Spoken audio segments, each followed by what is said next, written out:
Public Midi, Jean-Jacques Seymour reçoit François Asselineau, le président de l'UPR. Bonjour, président. Bonjour. Et merci d'être avec nous. J'ai été étonné, comme beaucoup d'autres, vous êtes coutumier de cette antenne ici, de ne pas vous avoir entendu depuis jeudi dernier, depuis vendredi d'ailleurs, sur les antennes nationales, alors que depuis des années, vous aviez bâti ce scénario que l'on peut revoir d'ailleurs sur votre site. Bien, écoutez, je vous remercie de le souligner. Nous avons affaire à un scandale démocratique et médiatique de première magnitude. En fait, François Asselineau et l'UPR font l'objet d'une censure de type brejnevienne. C'est-à-dire, nous sommes face à un empire qui est en train de s'effondrer et il s'agit de faire empêcher que les voix raisonnables et celles qui ont toujours eu raison puissent s'exprimer. Rappelez-vous Andreï Sakharov, par exemple, en URSS, ou Solzhenitsyn, qui était interdit parce qu'il disait la vérité. Là, c'est la même chose. Ça fait en effet des années, je mets au défi quiconque d'aller vérifier sur tout ce que j'ai pu dire et écrire grâce à Internet, on peut le voir, ça fait des années que je parle de l'article 50, qui est la seule possibilité de sortir de l'Union européenne juridiquement. Je me rappelle qu'il y a encore quelques mois, même quelques semaines, Monsieur Dupont-Aignan, par exemple, disait que je faisais du juridisme. Monsieur Mélenchon disait que c'était pareil, et ci et ça. Et Monsieur Nikonov disait que je me trompais, et ci et ça. Et puis, qu'est-ce qui se passe? Il se passe que lorsqu'un pays veut sortir de l'Union européenne et qu'il est confronté à tous les autres et qui sont choqués parce qu'il veut sortir, il n'y a qu'une seule possibilité en droit international, c'est de respecter le droit international, parce que cet article 50, tout le monde est tombé d'accord. Donc j'avais raison. Je trouve que Monsieur Dupont-Aignan, Monsieur Mélenchon devraient dire Monsieur Asselineau avait raison, et comme ils ne le diront pas, c'est aux journalistes de le dire. Voilà. D'ailleurs, maintenant, regardez les médias, il n'est plus question que de l'article 50, alors que pendant des mois et des années, j'ai été blacklisté. Mais je suis toujours blacklisté. Je suis toujours blacklisté parce que après avoir bien expliqué ce que c'est que l'article 50, maintenant un certain nombre de Français commencent à comprendre qu'il y a effectivement un article qui permet effectivement de sortir, parce que combien de responsables politiques et médiatiques ont assuré aux Français qu'il était impossible de sortir. Et bien maintenant, on va progresser tous ensemble, si vous voulez bien, dans la connaissance des traités européens. Il faut que maintenant les gens commencent à s'intéresser à l'article 48 après l'article 50. C'est quoi l'article 48? L'article 48, c'est l'article qui dit que les traités se modifient à l'unanimité. Si un État n'est pas d'accord avec un nouveau projet de traité, le traité ne peut pas être signé et ratifié. Ça veut dire quoi? Ça veut dire qu'il faut donc qu'il y ait 27, si le Royaume-Uni s'en va, ce qui n'est pas encore fait. Il faut qu'il y ait donc 27 États qui tombent d'accord sur un nouveau traité. Ça veut donc dire que les chefs d'État et de gouvernement et le ministre des Affaires étrangères le signent. Et puis ensuite, il faut que les 27 parlements, les 27 opinions publiques qui ne sont pas forcément d'accord avec les chefs d'État et de gouvernement le ratifient aussi. Ça veut donc dire qu'il va falloir avoir 54 passages. On n'est pas sorti de l'auberge. C'est impossible. Surtout, c'est impossible, bien entendu, s'il s'agissait de faire une modification totalement fondamentale des traités. Ça n'est possible qu'à la marge s'il s'agit d'un petit peu plus de libéralisme, un petit peu plus de tout ça. Et puis c'est d'autant plus impossible qu'il y a quelqu'un des forces qui supervise toute l'exécution et dont je suis le seul depuis des années aussi à parler. Ces forces, ce que j'appelle l'oligarchie euro-atlantiste, dont on a vu d'ailleurs 2 spécimens au cours des tout derniers jours. On a vu Monsieur Peter Sutherland. Monsieur Peter Sutherland, c'est le président de Goldman Sachs International, la très grande banque d'affaires.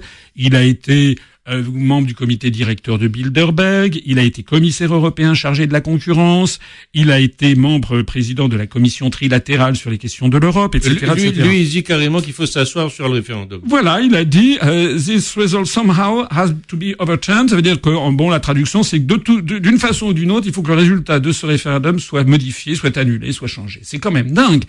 Là, ça veut dire que c'est le loup qui sort du bois. Et puis, la deuxième personnalité également très importante, c'est au moment même où nous parlons, il y a John Kerry, le secrétaire d'État américain, et qui arrive en ce moment même à Londres, et ensuite il va aller à Bruxelles, pour aller dire quelles sont les instructions de l'empereur, de l'empire. Voilà. C'est-à-dire que, là aussi, si vous voulez modifier les traités, tout ça, quand vous voyez ce pitoyable pantin que nous avons à l'Élysée, qui d'ailleurs même Madame Merkel n'en veut plus, tout le monde a compris que nous sommes dirigés dirigé par un ectoplasme, qui ne dirige pas d'ailleurs, qui n'est que le gouverneur de la province France pour l'Empire, eh bien, personne ne dit que dit Madame Le Pen, que dit Monsieur Dupont-Aignan, que dit Monsieur Mélenchon, que dit Monsieur Sarkozy, que dit Monsieur Juppé, que dit Monsieur Hollande, Monsieur Valls, etc. Qu'est-ce qu'ils disent du rôle des États-Unis d'Amérique dans la construction européenne? Qu'est-ce qu'ils disent de la déclaration de Peter Sutherland, le président de Goldman Sachs International? C'est ça que les Français veulent savoir. Et vous savez, moi je me balade, parce qu'effectivement je ne suis reçu dans aucun très grand média, mais je suis reçu par des gens qui font leur métier comme vous. Je tiens encore une fois à vous saluer parce que vous avez été l'un des rares journalistes à m'inviter régulièrement. Vous voyez, vous pouvez constater que depuis 9 ans, je suis désolé de le dire, mais c'est la vérité, je ne me suis pas trompé.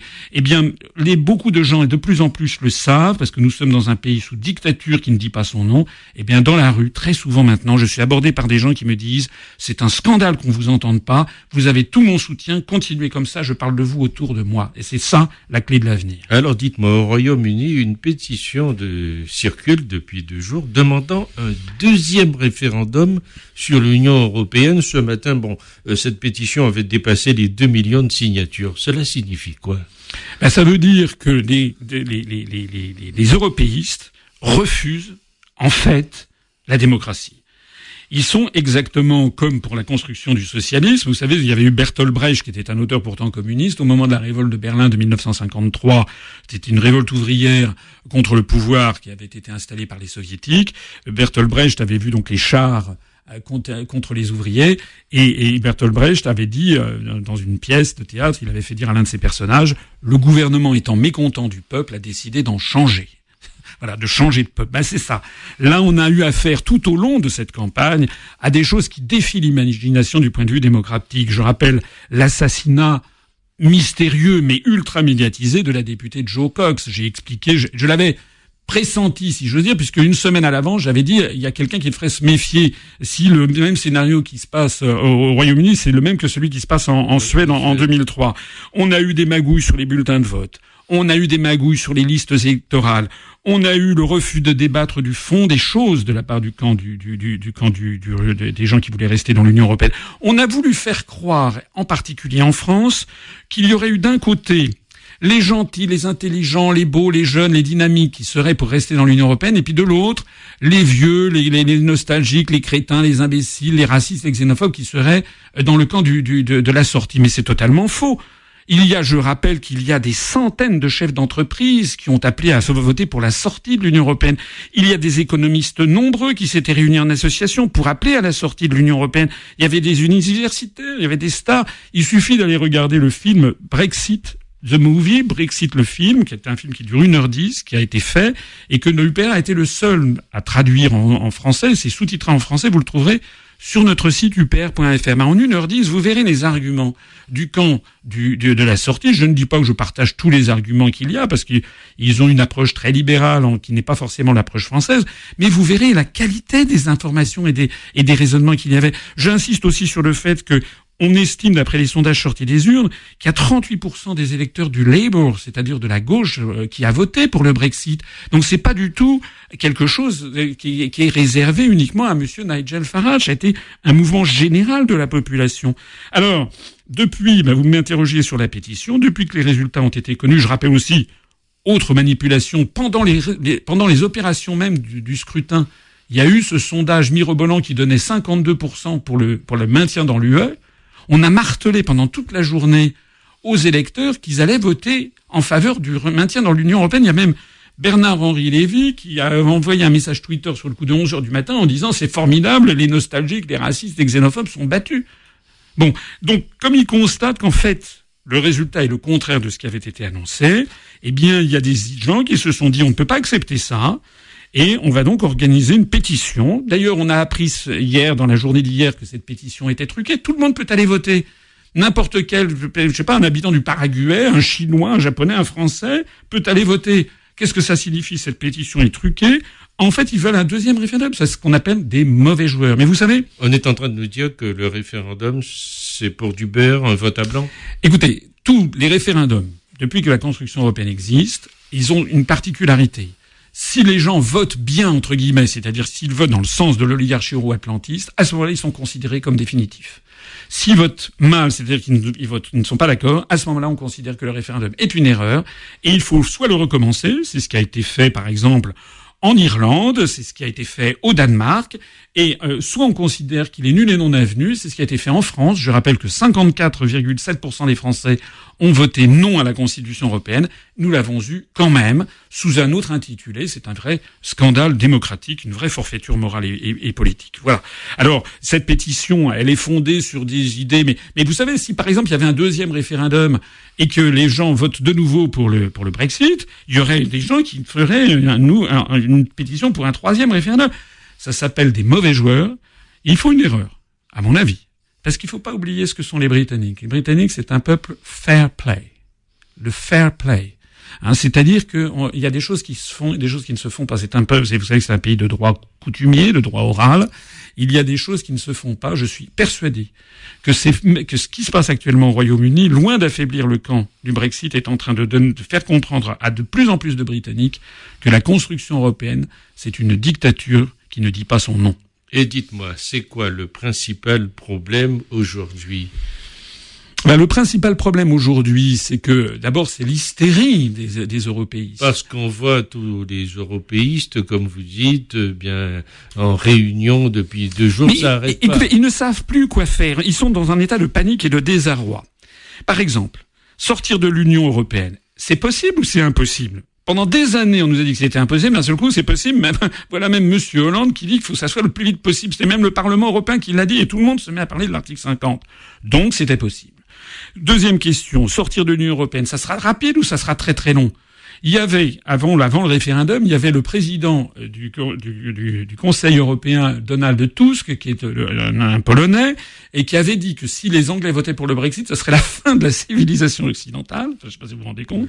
Et il avait dit que ça pourrait prendre juste 7 ans. Il y avait des références bibliques, certainement. C'était 7 ans de malheur, quelque chose comme ça. Bon.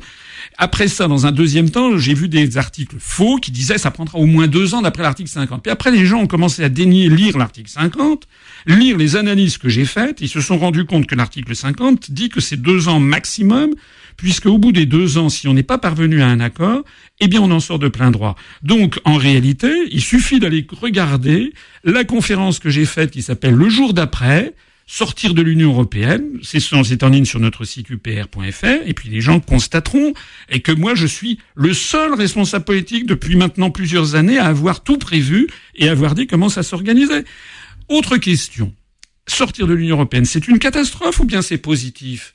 Il y en a qui nous disent c'est une catastrophe, c'est horrible, c'est épouvantable, ceci, c'est ça, c'est Jacques Attali, c'est Monsieur Greenspan, l'ancien type du FMI, etc. De la Banque de la Fédérale Reserve Board, etc. Puis de l'autre côté, vous avez Michel Rocard, l'ancien Premier ministre, qui dit que lui, il trouve que c'est très très bien, qu'il faut qu'il s'en aille, comme ça clarifiera les choses.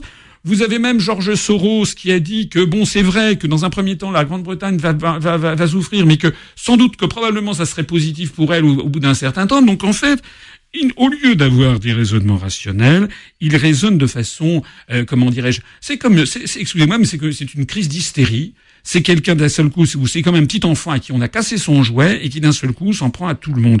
Et puis dernière question, refonder l'Europe, maintenant c'est la tarte à la crème. Voilà, j'ai vu que Monsieur Hollande, il a reçu à l'Élysée les grands chefs de partis politiques, qui sont venus le voir samedi. Voilà, il a reçu tout le monde, sauf moi, bien entendu, sauf celui qui ne s'était jamais trompé, il l'a pas reçu. Donc il a reçu Madame Le Pen. Madame Le Pen, tout sourire avec François Hollande. Vous parlez d'une opposante. Madame Le Pen qui a proposé un référendum sur la sortie de l'Union européenne, mais il est impossible de savoir si elle appellerait à voter oui ou non.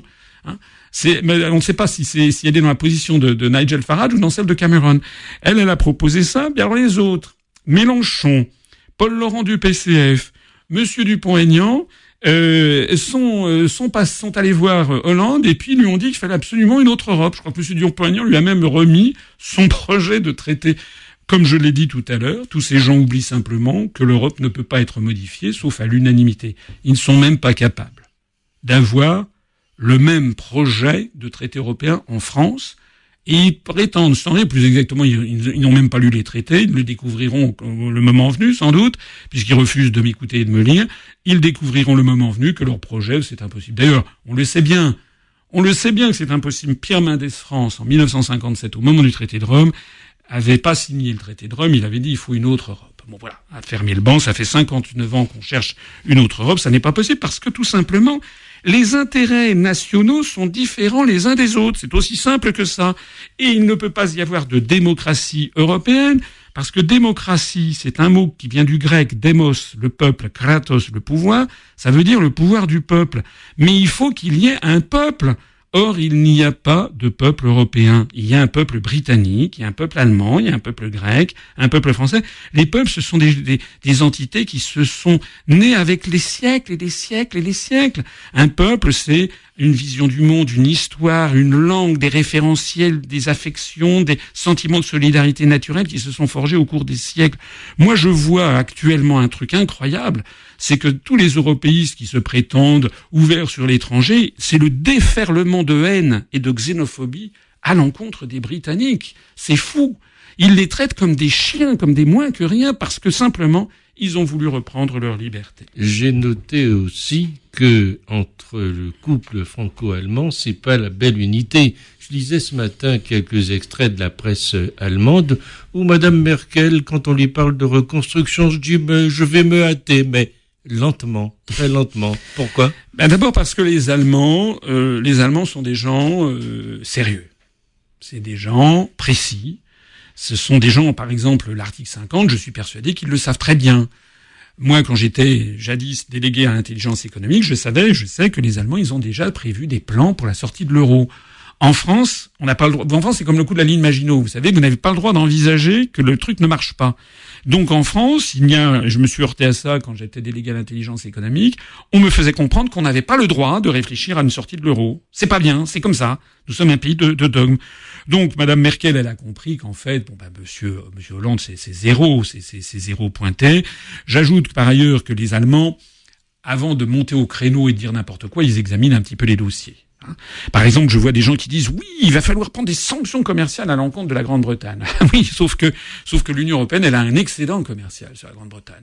L'Allemagne se fait beaucoup d'argent en vendant plein de Mercedes, de BMW en Angleterre. Donc les Allemands, ils ont surtout pas envie de casser la poule, de tuer la poule aux œufs d'or.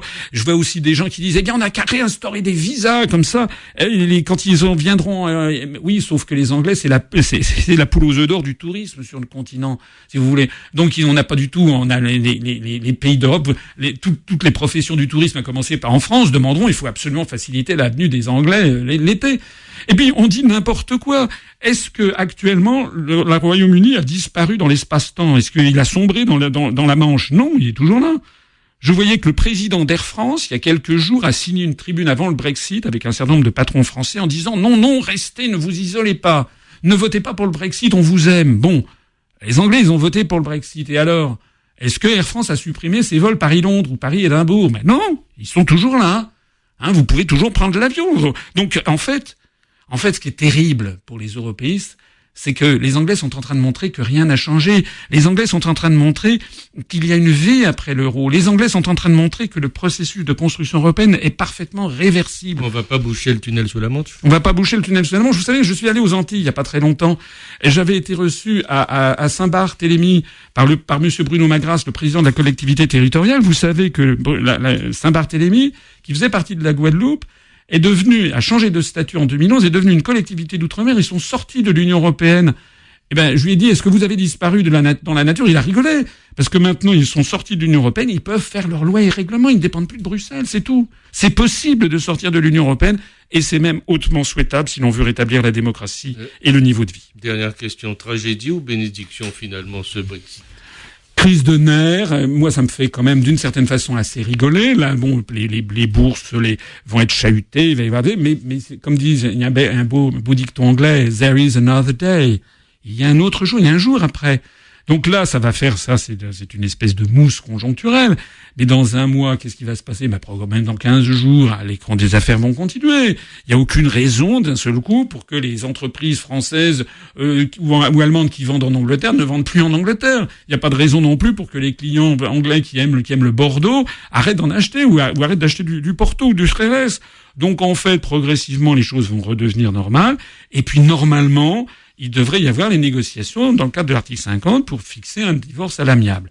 Alors, ce qui est vrai, c'est là où il y a une incertitude, c'est qu'il y a le père Fouettard, John Kerry, le gouvernement de Washington, et puis l'oligarchie financière Goldman Sachs qui sont derrière, et eux, leur angoisse, ça n'est pas tellement que le Royaume-Uni sorte de l'Union européenne, parce que le Royaume-Uni déjà n'était pas dans l'euro, et n'était pas dans Schengen. Et par ailleurs, le Royaume-Uni veut rester dans l'OTAN. Donc, en termes militaires et géostratégiques, ça n'est pas finalement si grave.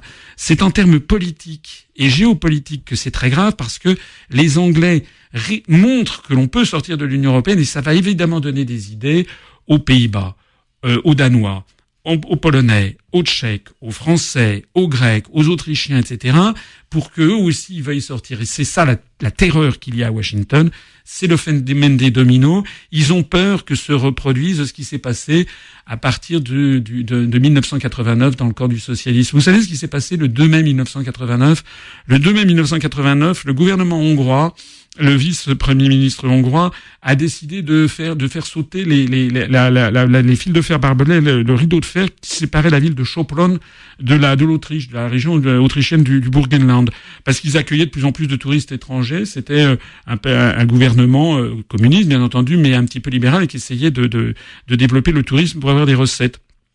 Ils ont supprimé ça. Dans les semaines et les mois qui suivent, ça a été un déferlement non seulement de Hongrois qui sont passés à l'ouest, mais ensuite de Tchèques et d'Est-Allemands. Et ça a mené au 9 octobre 1989, Gorbatchev ayant refusé d'intervenir, Erich Honecker, qui était à la tête du gouvernement de l'Allemagne de l'Est, a compris que Moscou le laissait tomber. Si les Est-Allemands pouvaient passer en Allemagne de l'Ouest en transitant par les pays frères de la République, ce qui était à l'époque la Tchécoslovaquie et la Hongrie, à ce moment-là, ça ne servait plus à rien de tirer sur les fugitifs le mur de Berlin. Ça a été l'effondrement du mur de Berlin. Donc, il y a eu un phénomène de domino. Les Américains ont la terreur géopolitique que désormais, le phénomène de domino frappe leur glacis géopolitique qu'ils ont acquis avec la conférence de Yalta de 45. Ils ont peur que désormais ce soit tout leur empire qu'ils ont installé en Europe qui s'effondre. C'est ça le grand enjeu de notre temps. Merci François Asselineau de toutes ces explications, et on verra avec vous ce que sera bien sûr le jour d'après. Merci de m'avoir invité une nouvelle fois.